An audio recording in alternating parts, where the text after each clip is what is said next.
بسم اللہ الرحمن الرحیم صلی اللہ علیہ وآلہ وسلم۔ سورۃ القریش مکی ہے۔ اس میں 4 آیات ہیں اور 1 رکوع پر یہ مشتمل ہے۔ اعوذ باللہ من الشیطان الرجیم، بسم اللہ الرحمن الرحیم۔ لإلاف قریش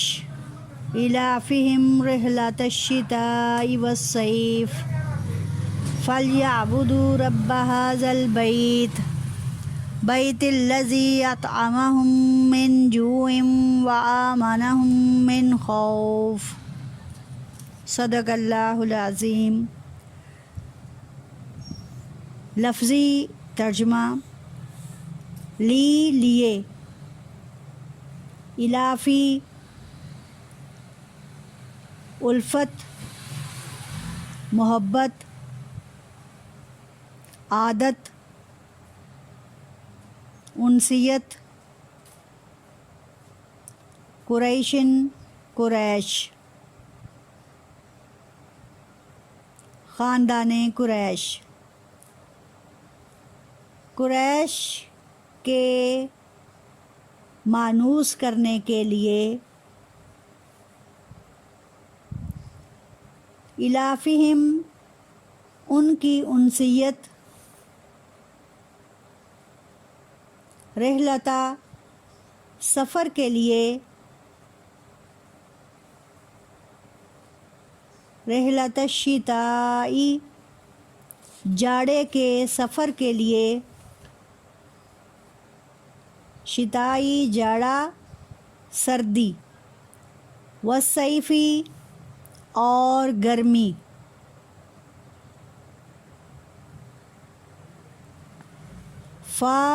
پس فلیعبدوا پس چاہیے کہ وہ عبادت کریں،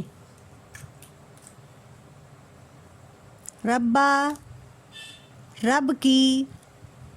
ھذا البیتی اس گھر کے رب کی،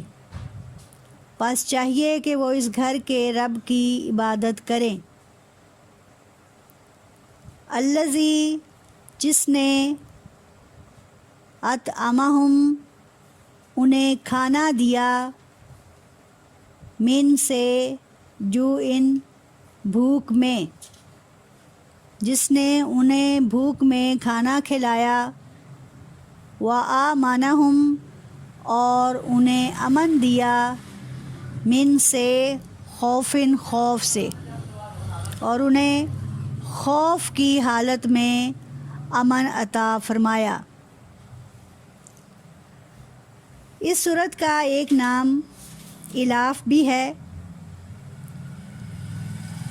الاف کے لفظی معنی مانوس اور عادی کرنا، یعنی کہ جب کسی کام سے کلفت اور نفرت دور ہو جائے تو اس کے لیے الفت کا لفظ استعمال کیا جاتا ہے۔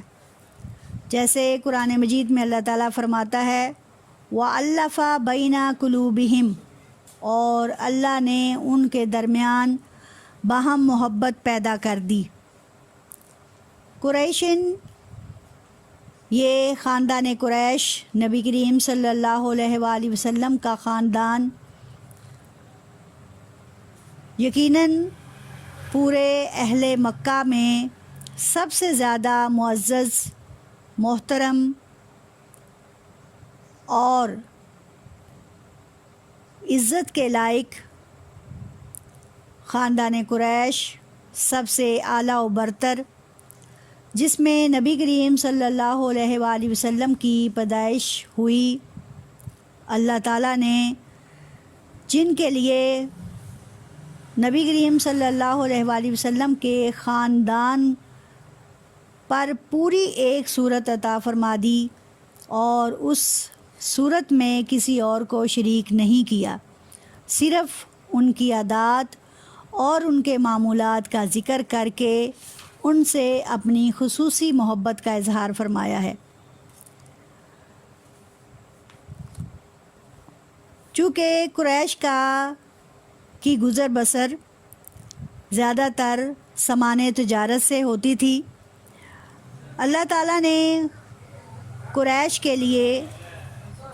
گرمیوں اور سردیوں کے 2 سفروں کا انتظام فرمایا، جس میں یہ لوگ ڈھیروں مال جمع کر کے لاتے اور پھر سال بھر بیٹھ کر کھاتے۔ اس کی تفصیل میں انشاءاللہ میں آگے چلتی ہوں، ابھی اوورآل میں آپ کو اس کے معنی بتانے جا رہی ہوں۔ چنانچہ اللہ تعالیٰ کی اتنی خصوصی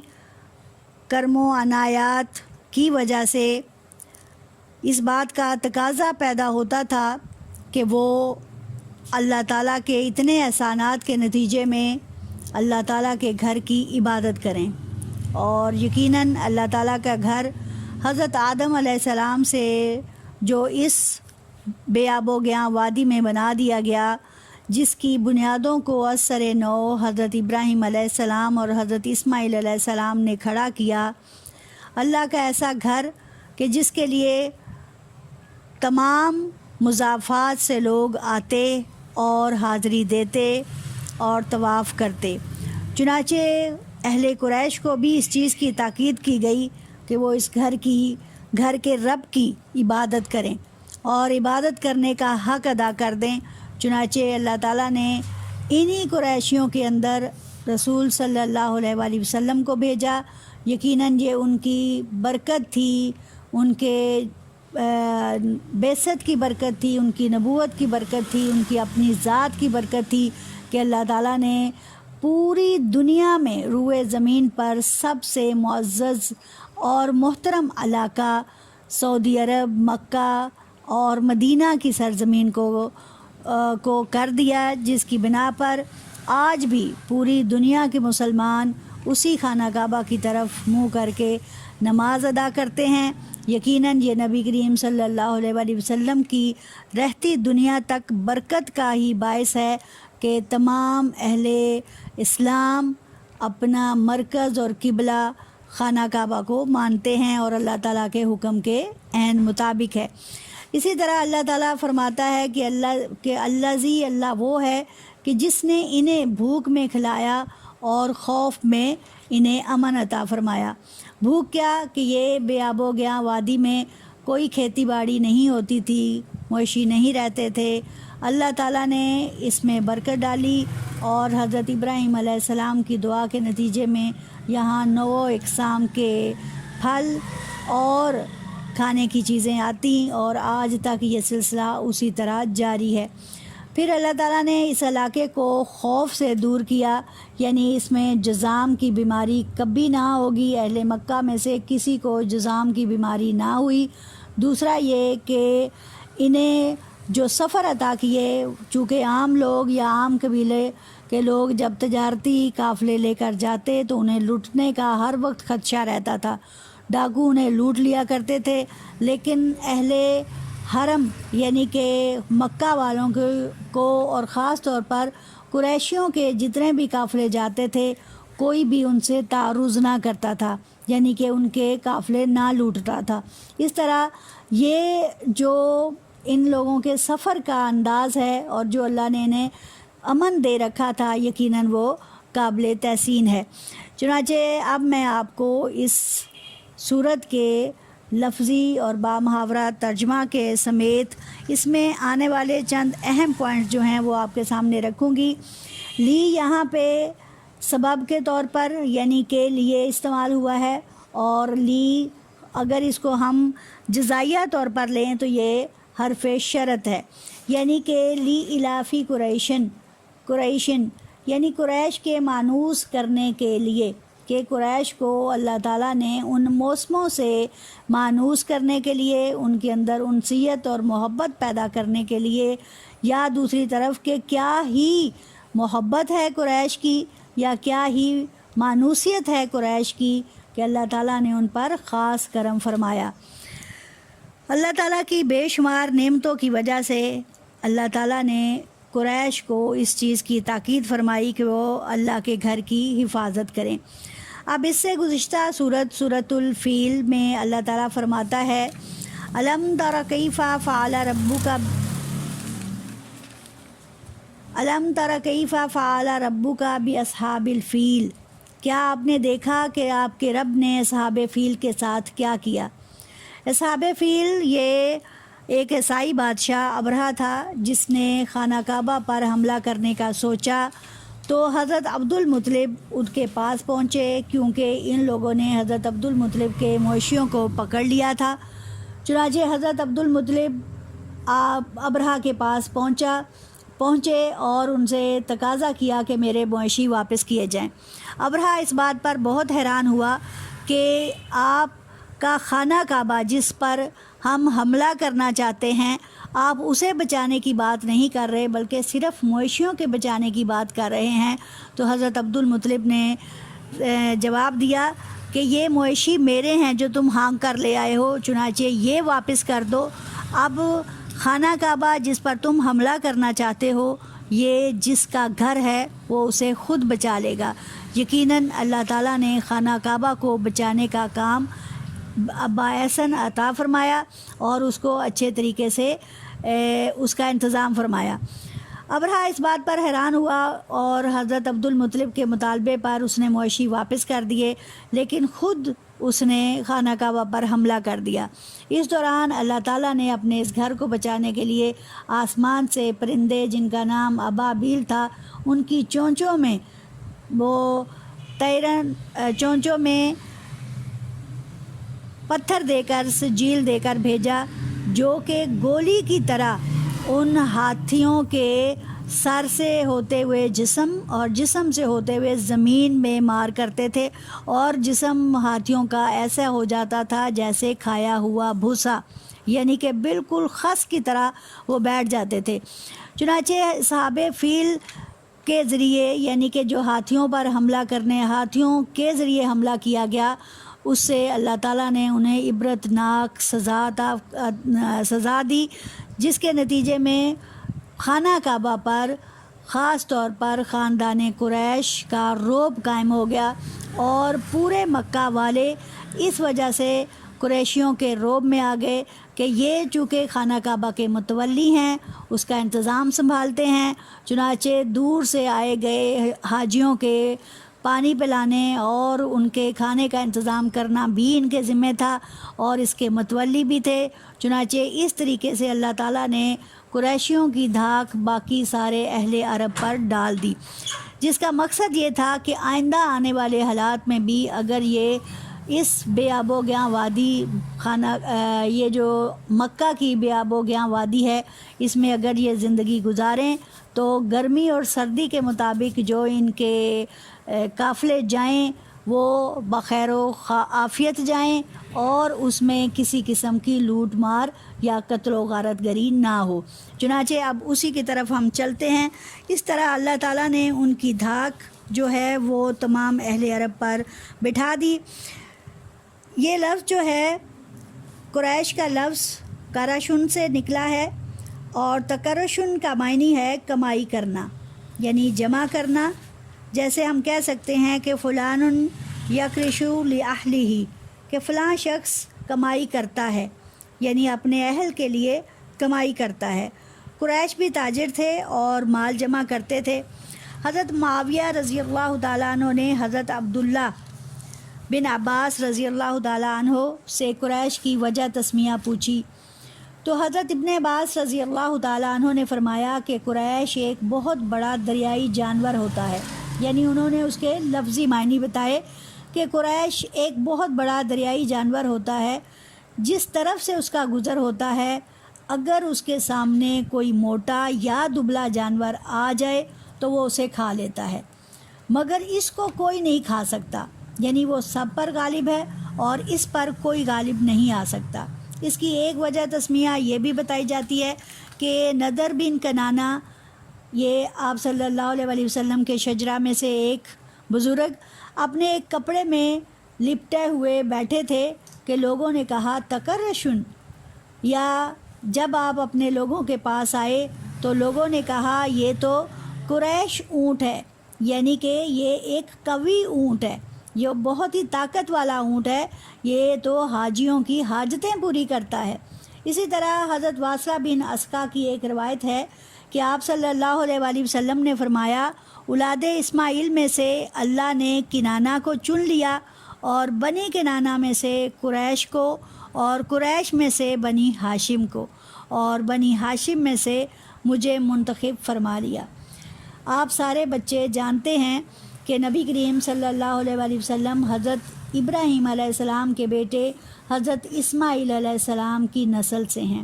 حضرت ابراہیم علیہ السلام کے دو بیٹے، ایک حضرت اسحاق اور ایک حضرت اسماعیل۔ حضرت اسحاق مصر اور اس کے مسافات میں حکومت کرتے رہے، اور یہ سلسلہ انبیاء کا ان سے چلتا رہا، اور دوسری طرف مکہ کی بیاب و گیاں وادی میں اللہ تعالیٰ کے حکم سے حضرت ابراہیم علیہ السلام حضرت اسماعیل کو چھوڑ گئے، اور حضرت اسماعیل علیہ السلام کی والدہ حضرت ہاجرہ جو آپ کے ہمراہ تھی، اللہ تعالیٰ نے ان کے ذریعے اس وادی کو آباد کر دیا، اور ہوتے ہوتے یہ وادی آباد ہوتے ہوتے نبی کریم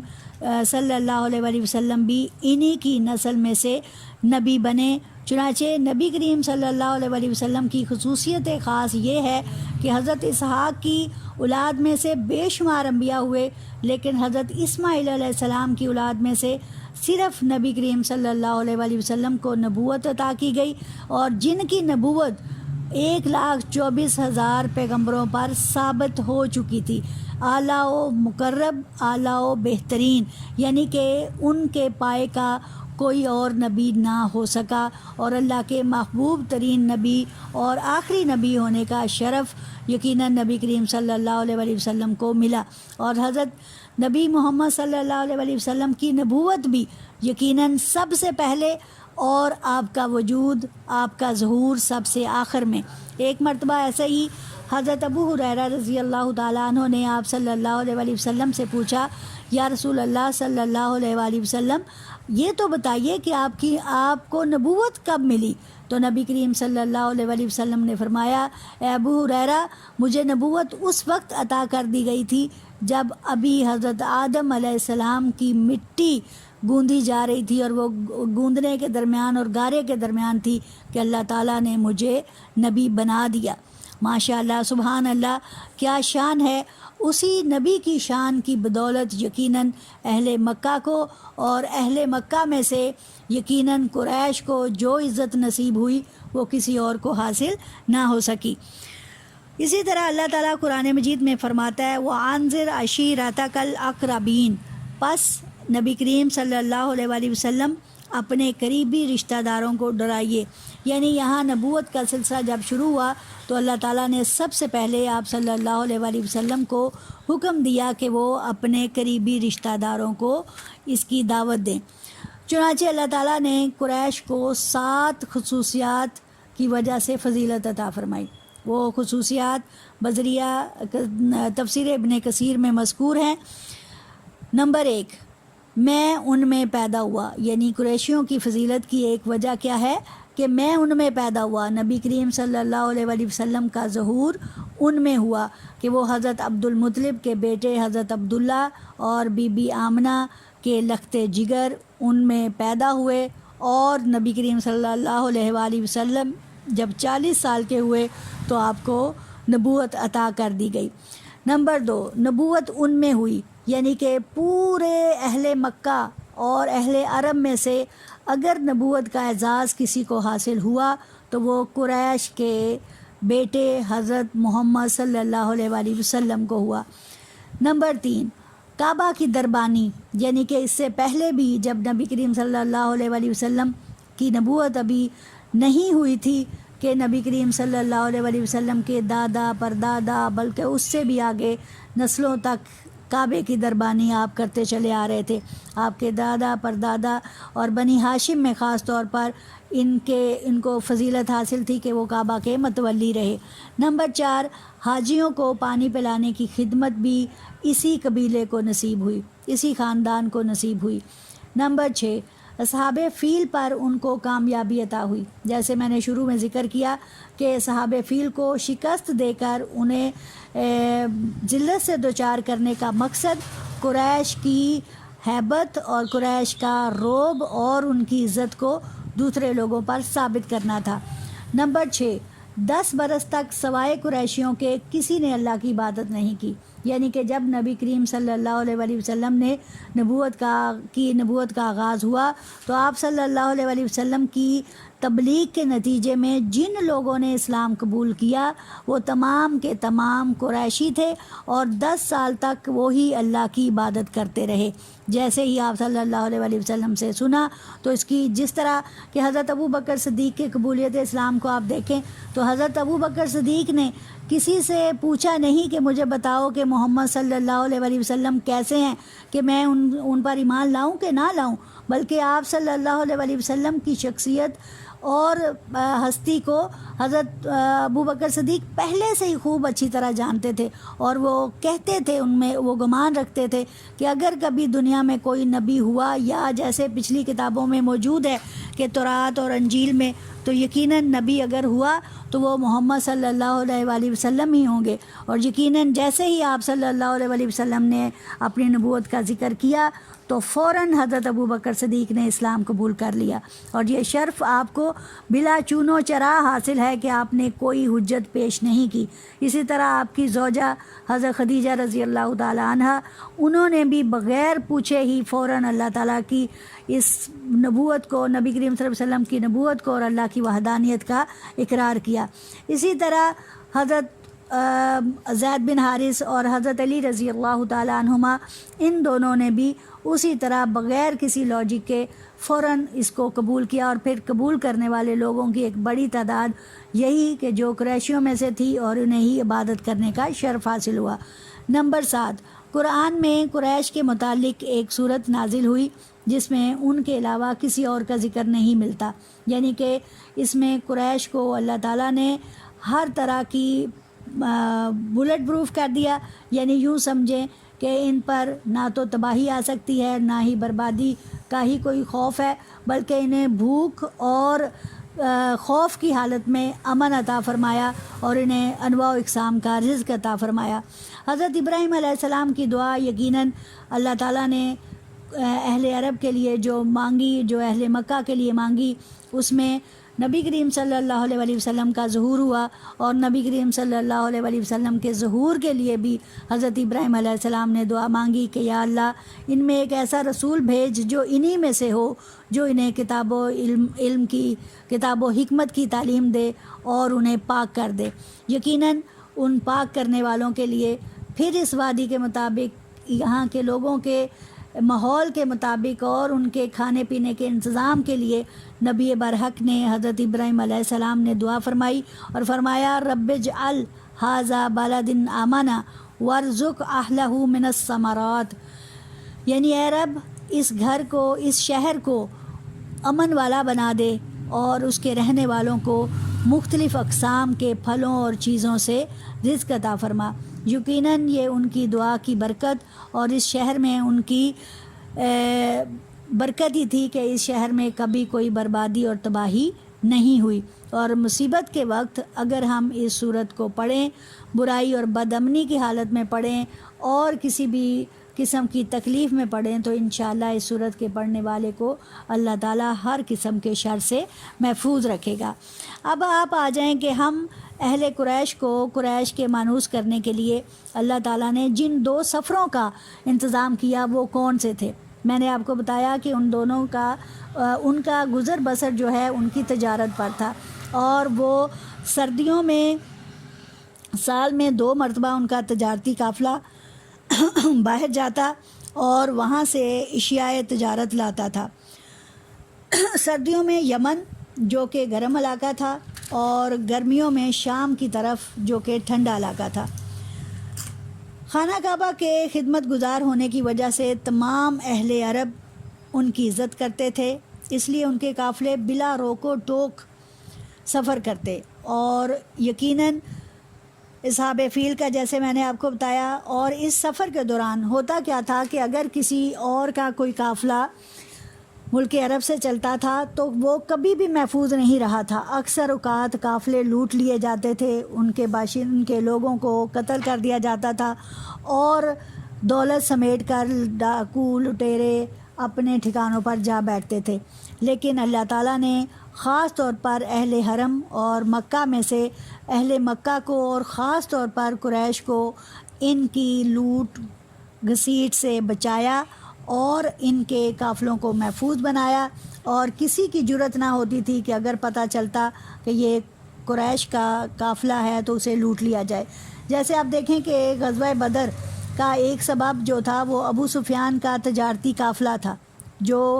ملک شام گیا ہوا تھا، اور ملک شام سے جب اس نے مکہ واپسی کرنی تھی تو درمیان میں مدینہ تھا۔ نبی کریم صلی اللہ علیہ وآلہ وسلم نے اپنے اصحاب کو حکم دیا کہ ہم اس تجارتی قافلے کو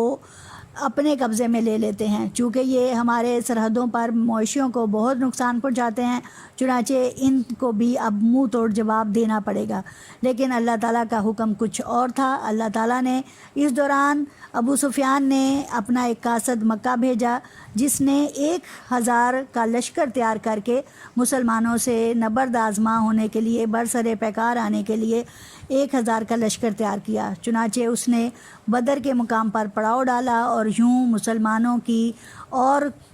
قریش کی یا اہل کفار کی جو جنگ ہوئی وہ فیصلہ کن ثابت ہوئی، کہ جس میں اللہ تعالیٰ نے حق کو حق کر دیا اور باطل کو باطل کر دیا، اور مسلمانوں کی دھاک،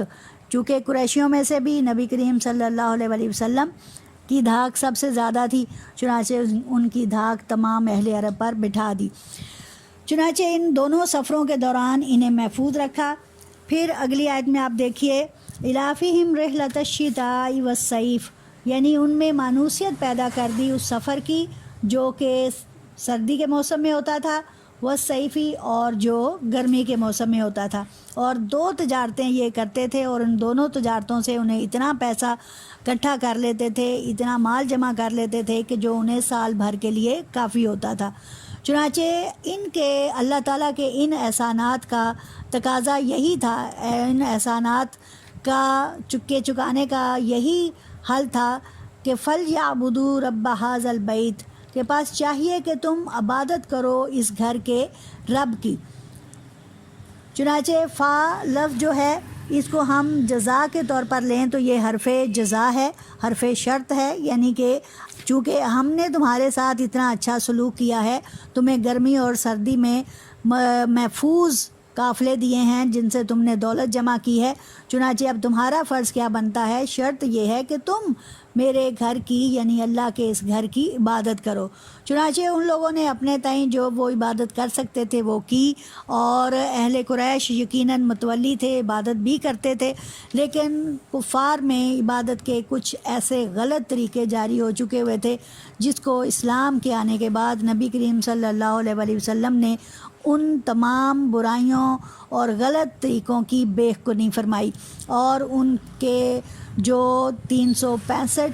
یا 360 بت خانہ کعبہ میں رکھے تھے، آپ صلی اللہ علیہ وآلہ وسلم نے انہیں خود اپنے ہاتھوں سے توڑا اور ان